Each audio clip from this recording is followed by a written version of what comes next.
வணக்கம். வணக்கம். சினிமா துறையில தான் கிசுகிசுக்கள் ரொம்ப அதிகமா உலாவுதுன்னு சொல்லுவாங்க.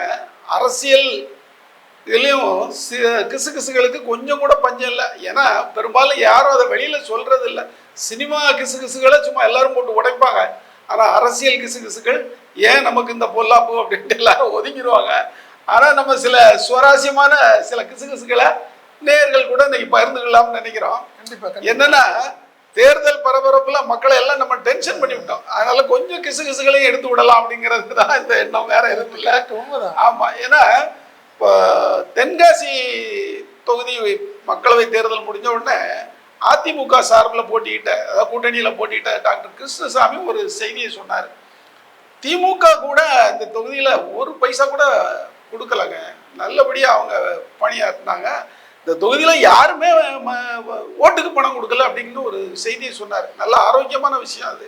ஏன்னா திமுக கூட கொடுக்கல அப்படின்னு ஆளுங்கட்சியை வழக்கமாக எல்லாரும் கரிச்சு கொட்டுவாங்க, ரொம்ப தாக்குவாங்க, அவங்க மேலே குற்றச்சாட்டுகளை தான் சொல்லுவாங்க. ஆனால் கிருஷ்ணசாமி இப்படி சொன்னார்.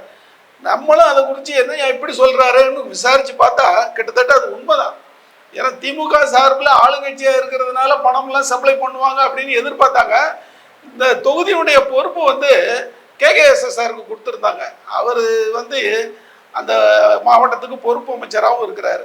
ஸோ அவர்கிட்ட கொடுத்துருந்தாங்க. அவர் வந்து தனக்கு வேண்டிய முன்னாள் சிட்டிங் MP தனுஷ்குமாரை தான் நிறுத்தணும்னு எதிர்பார்த்தாரு. ஆனால் வேட்பாளராக மாற்றிவிட்டாங்க. இதனால அவருக்கு கடும் கோபம். இந்த மாதிரி நம்ம உத்தரவாதம் கொடுத்துருந்தோம் அவருக்கு சீட் வாங்கி தரோம்னு, சீட்டு கிடைக்கல அவருக்கு, இந்த அம்மாவுக்கு போய் நம்ம வேலை செய்யதான்னு இவருக்கு உள்ளூர ஒரு வெறுப்பு. ஆனாலும் கூட வெறுப்பை காட்டிக்காம 2 தடவை போய் தலையை காட்டிட்டு வந்துட்டாரு. தலையை காட்டிட்டு வந்து பணம் அங்கே கொடுத்துருக்க வாக்காளர்களுக்கு, இந்த பூத் ஏஜென்ட்டுகளுக்கெல்லாம் கொஞ்சம் பணம் கொடுக்கலான்னு தான் எல்லாம் ஏற்பாடு பண்ணியிருக்காங்க. அதை கூட கொடுக்காம எஸ்கேப் ஆகிட்டாராம். அது 5 பைசா கொடுக்கல.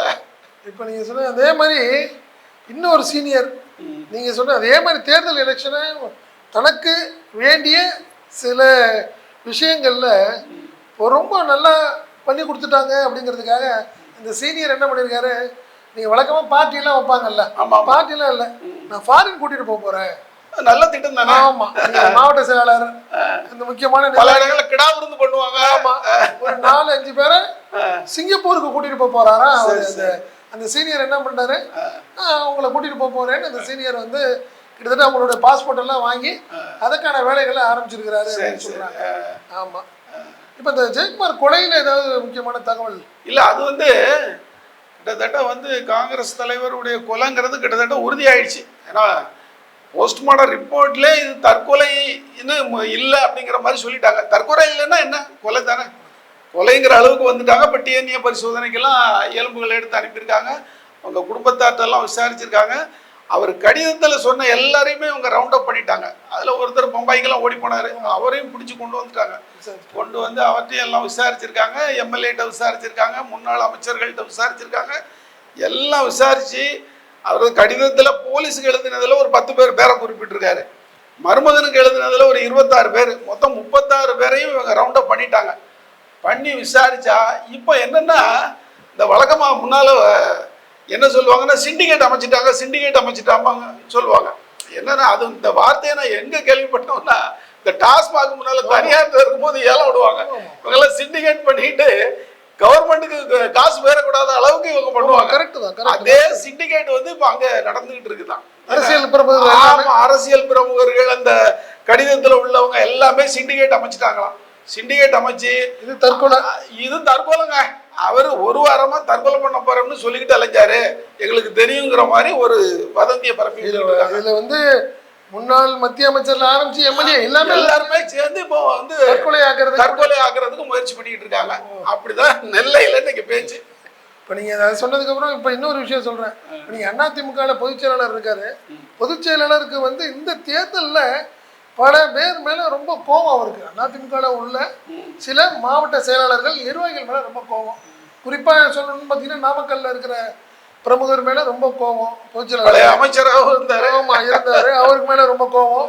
திருச்சியில் உள்ள சில பேர் மேலே கோபம். அந்த வகையில் நீங்கள் புதுக்கோட்டையில் உள்ள நபர் மேலேயும் ரொம்ப கோபம் அவருக்கு, பொதுச் செயலாளருக்கு. என்ன காரணம்னா, இந்த எலெக்ஷன் சம்பந்தமான சில முக்கியமான பொறுப்புகளை அவர்கிட்ட கொடுத்திருந்தார். இந்த எலெக்ஷன் கவனிக்கிறதுக்கான சொல்லுவோம்ல, ஆமா. இந்த ஸ்வீட்டு கொடுக்கறது இருக்குல்ல, இந்த ஸ்வீட்டு கொடுக்கறதுக்கு அவருக்கு ஒரு முக்கியமான பொறுப்பு கொடுத்திருந்தாரு. ஆனா கடைசி நிறைய ஸ்வீட் இருக்கு அவர் என்ன பண்றாரு, கடைசி வரைக்கும் அவரு ஸ்வீட்டு கொடுக்கவே இல்லையா.